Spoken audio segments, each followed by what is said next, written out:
ہوگا کیا ہوگا وہ پھر بعد میں فیصلہ ہوگا. جو خان صاحب حکم دیں گے ویسے ہوگا. دعوے کی کیپیسٹی ہے دعوے کی کیپیسٹی ہے کیپیسٹی ہمارے میں بہت ہے.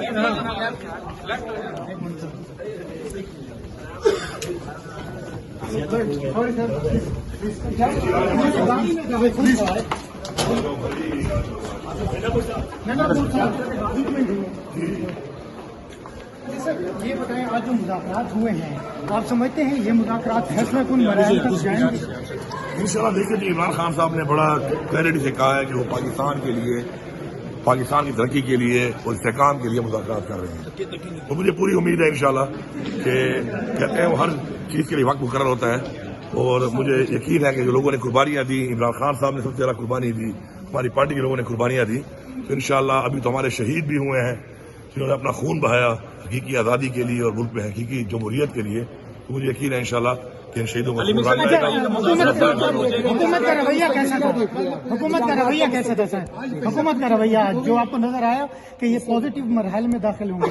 دیکھیں جب مذاکرات کے لیے کمیٹیاں بنی ہیں تو ظاہری بات ہے رویہ تو ایسا ہے کہ مسائل کا حل چاہتے ہیں. نیشنل گورنمنٹ کی باتیں بھی ہو رہی ہیں مل کے آئے ہیں دوسری سائڈ سے بھی اور یہاں پہ بھی آپ نے میٹنگ کی. آپ کو لگتا ہے کہ اسٹیبلشمنٹ کی بیکنگ ہے گورنمنٹ کے پاس یا ان کے پاس اتنا مینڈیٹ ہے؟ اصل سوال تو یہ ہے کہ کیا ان کے پاس اتنی اتھارٹی ہے کہ یہ آپ کے مطالبہ تسلیم کر سکیں؟ دیکھیں بات یہ ہے کہ حکومت جو ہے اگر وہ بیٹھی ہے تو جو بھی حکومت کے باقی جتنے بھی ادارے ہیں یا حکومت کے ساتھ اسٹیبلشمنٹ کا جو کردار ہوتا ہے اور پاکستان میں ہے تو ظاہری بات ہے ان کی آمادی کے ساتھ یہ سارا کچھ ہو رہا ہے. اس کے علاوہ بھی کوئی بیک ڈور پہ مذاکرات ہو رہے ہیں جس میں آپ لیڈ کر رہے ہیں یہ اطلاعات بھی آ رہی ہیں؟ بات یہ ہے کہ میں بیک ڈور والا ہوں نہیں میں ہوں کھلی کتاب میں کھل کے کھیلتا ہوں تو جب چیزیں سامنے آئیں گی تو کھل کے آئیں گی. سر قرم ایجنسی میں جو حالات ہیں اس کا ذمہ دار کون ہے اور آپ نے وفاق سے رابطہ کیا کہ وہاں پر امن و امان کے لیے مشترکہ کو کوشش کی جائے کام کیا جائے؟ قرم کے جو معاملات ہیں وہ آج سے نہیں ہیں. یہ 50 سال سے وہاں پہ اس طرح کے معاملات بار بار ابھرتے ہیں اور وہ کوئی مسئلہ جو ہے دہشت گردی کا نہیں ہے. وہاں پہ لوکل گروپ کا ایک مسئلہ ہے لیکن الحمدللہ ہم نے بڑے بہترین طریقے سے ایک گرینڈ جرگہ بنایا اور تمام لوگوں کو بٹھا کے ایک مشاورت کر کے ان کے ساتھ ایک بہت زبردست ایک معاہدہ ہو رہا ہے اور انشاءاللہ یہ معاہدہ جو ہے یہ مکمل ایک دیر پا انشاءاللہ حل ہوگا اس کا. 9 مئی والے جو ملزمان کو آج رہا کیا گیا کیا وہ بھی ایک پازیٹیو جیسچر ہے اسی مذاکرات کے نتیجے میں آپ کو لگ رہا ہے؟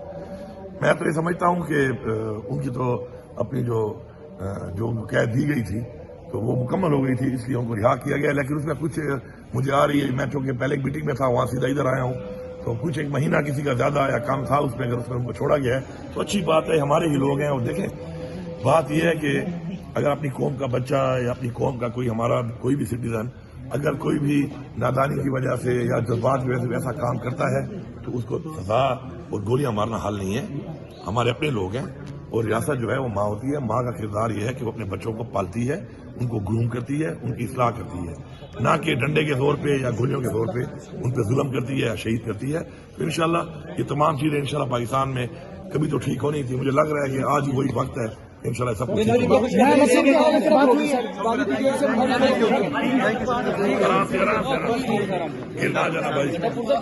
کچھ مجھے یہ بتائیے گا کہ ماضی میں کہہ رہے تھے کہ ہم حکومت سے مذاکرات نہیں کریں گے اب حکومت سے مذاکرات کر پاکستان کے لیے یہ مذاکرات کے عمل کا اجازت دی ہے اور انہوں نے ایک مذاکراتی کمیٹی بنائی ہے. عمران خان صاحب ہمارے لیڈر ہیں جو فیصلہ وہ کرتے ہیں ہم پابند ہیں فیصلے کے ہم لوگ کو آگے بڑھانا ہے. اب لگتا ہے کہ جو 2 مطالبات ہوئے تو تسلیم کر لیں گے حکومت؟ دیکھیں اب یہ تو وقت ہے کہ میں کچھ ایسا کہہ سکوں لیکن مجھے امید ہے کہ عمران خان صاحب نے جس نیت کے ساتھ جذبے کے ساتھ پاکستان کے لیے شروع کیا ہے اس کو تو ان کو سمجھنا چاہیے اس بات کو کیونکہ ڈنڈے کے زور پہ طاقت کے زور پہ تو ابھی تک نہ طریقے صاف ختم ہو سکی ہے اور نہ ہی عمران خان کی مقبولیت. اب بیٹھ کے ہی معاملات کو میرے خیال میں جمہوری طریقے سے اور سیاسی طریقے سے ہی حل کرنا چاہیے. ان 2 مطالبات سے پیچھے ہٹیں گے تو نہیں کریں گے. میں نے پہلے آپ کو بتا دیا کہ دیکھیں عمران خان کا اختیار ہے. عمران خان کے ہی حکم کے اوپر یہ جو ہے مذاکرات شروع ہوئے ہیں اور عمران خان ہی فیصلہ کرے گا کہ کس طریقے سے کرنا ہے کیا کرنا ہے اور کیسے کرنا ہے. بلدیاتی نمائندوں کے کل آپ نے شیلنگ وہاں پہ ہوئی ہے احتجاج کیا گیا اس کے اوپر کیا کہتے ہیں؟ جیسے ایریا میں چلے گئے تھے جہاں پہ تھوڑی بہت ہوئی ہے اس کو ہم نے جگہ مہیا کی تھی کہ آپ جائیں اور وہاں بیٹھ جائیں لیکن وہ وہاں سے پرامن ہونے کے بجائے اسمبلی کے اندر انٹر ہو رہے تھے تو وہاں پہ تو ظاہری بات ہے پولیس نے کیا مجھے تو پتہ بھی نہیں تھا. میں تو یہاں پہ اور میٹنگ کر رہا تھا